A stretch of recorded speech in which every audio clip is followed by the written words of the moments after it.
Right, so today's video is how to change the lower rear control arm on a Jaguar X-Type.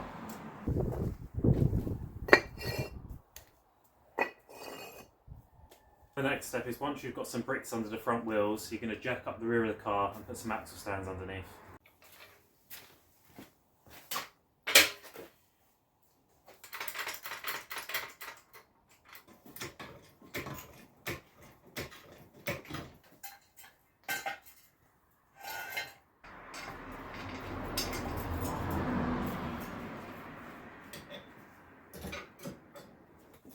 Now that you've got that jacked up, you're going to want to use your breaker bar and a 19mm socket to take your wheel off.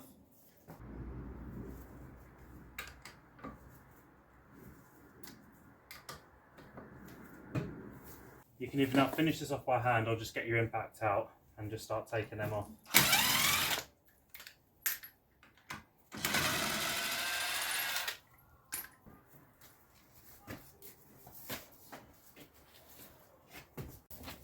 Right, now that we've got the wheel off, in here, on this side of the lower control arm, you're going to see this nut, and that's going to require an 18mm.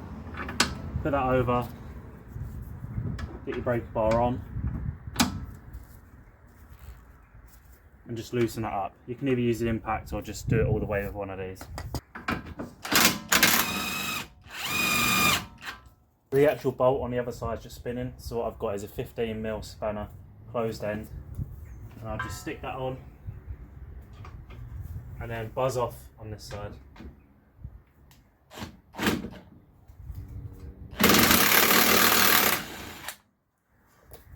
And that's that off. Right, so now we're at this stage. What I've done is put a jack just under the knuckle of the hub and the end of the control arm, and just taken some of that pressure off so that when we do take the bolt out, it doesn't all just fall down from the load of the spring. And we should just be able to hit that out with a mallet.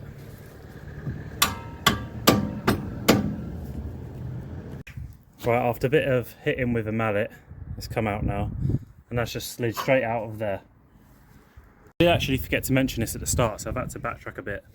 But basically, you can see here is your drop link for this control arm, and underneath is, on my one, it's a 17mm, but it could be a 15mm for you, just depending on what drop link you've got. You just need to buzz that bolt off there, and then that control arm will drop down. Now what we can do is use the jack and take the tension off of the lower control arm and just lower that all down, and you should be able to pull the spring out. So just be wary just in case that spring pops this way. Right, we've got that drop link nut out, so we can just get back to taking the tension off of the jack.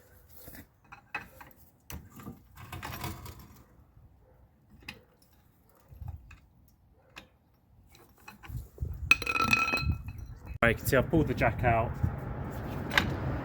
and that's taken all the tension off the spring, so you can just take it out, remembering the orientation. Now you should have something that looks like this. Now the process would be, you would undo the nut and bolt there, that one that just goes straight through.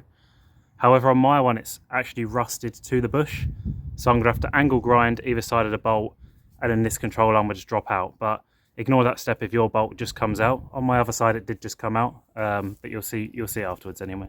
So yeah, normally that bolt on the right, which is just here, that nut I should say, would come undone and you would slide this out. However, it's actually rusted to the metal bush, so I'm going to have to cut here, and then drop that control arm out.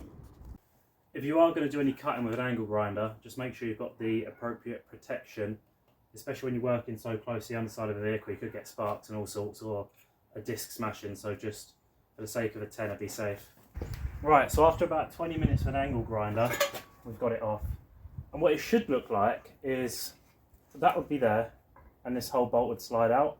However, let me just come close up. This actual metal insert that's inside the rubber bush has welded or rusted to this. And with heat and with hammers and stuff, it wouldn't come out. So we've resorted to butchering it, but it's out now, so we can get the new one in. Right, so we can now get to reinstalling a new control arm. So this end is going to go back into the subframe. I'll show you where that goes in a second. And then this is going to go through that side. Then this is going to go there, and then your nut is going to go back on, but I'll show you that now. And that's where it goes up into that slot there. So in terms of the position of this bolt, it's actually slightly off center, and that's because that adjusts your rear tracking. So what you want to do is try best as you can match the position up with that one. Obviously this one's a bit rusty, so it's hard to see, but after this, likelihood is you're probably going to want to go get it four-wheel aligned, or at least the rear's done. But I mean, that's as best as you're going to be able to get it by eye. Right, so now we're at this stage. What I've done is I've put the bolt in, but I've not fully tightened it to the manufacturer's recommended Newton meters. So what I'm going to do is get the spring back on top of there, align it, get the drop link back through that hole, get that on, and obviously lift the whole thing up with the jack, get it into the knuckle, get that bolt back in, and then I'll torque it all down afterwards. In terms of aligning the spring, it will sit in the lowest part. So for me, the lowest part on this control arm is that hole, and this part of the spring where it ends will butt up against that hole, and that'll be as far as it will turn right. And then what you'll do is pop it over the bump stop as you're lifting it, and just make sure you keep it in place. And then you can slide this bit into the knuckle and get your drop link lined up as you're doing that, and get it all tightened up. Right, so we've got it all seated in position, and we just need to start jacking this up until the drop link aligns with the hole. Then once that's in, we can then also slide it into the knuckle at the same time and get that bolt in. Right, so we've got the drop link buzzed in. Now it's a case of lowering this jack, bringing it over to underneath the knuckle and the control arm where it meets, lifting it until you can get these sort of flush, two holes, and get your bolt back in. So right, you can see here I've got them where they meet, and it's just a case of slowly manoeuvring it until the hole there lines up with the bush there. And once you get in that position, you can wiggle this around a bit by hand, all of this assembly, and it's just a case of fiddling about until you can get the bolt back through. So we've got the left side in, and one thing I advise is put a little screwdriver through, and you can see there it gives you a bit of wiggle room on that bush, and you can sort of line up the hole, push your nut in best as you can, and then once that's got all the way in, put the jack under this side, start pushing it up, and you should be able to slide the bolt the rest of the way out. So with a bit of persuasion from the rubber mallet, we've got that through. What I'm going to do quickly is clean off the threads with a wire brush, just so that in the event I need to take this off, again, if I want to change the springs or something, then it'll be easier to take off.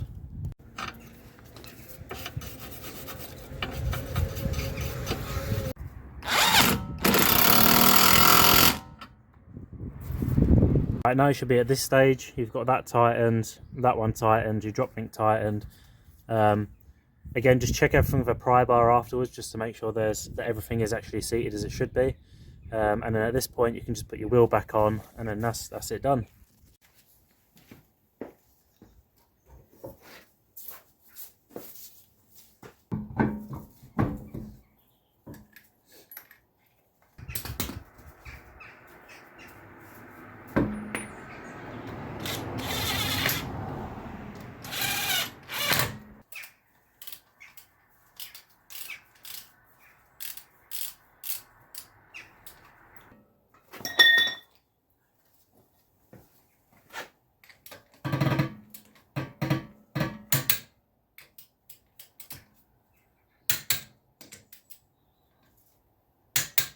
Right, that should be you done. What I'd recommend now, anytime you're doing suspension work, just take your car on a quick drive around the block. It don't matter how much experience you've got, anyone can miss something. So just confirm, obviously, with a quick drive, and that you don't lose your lock and wheel nut. With a quick drive, just to ensure everything is done up as it should and there's no knocks and bangs or funny clunks that wasn't otherwise already there.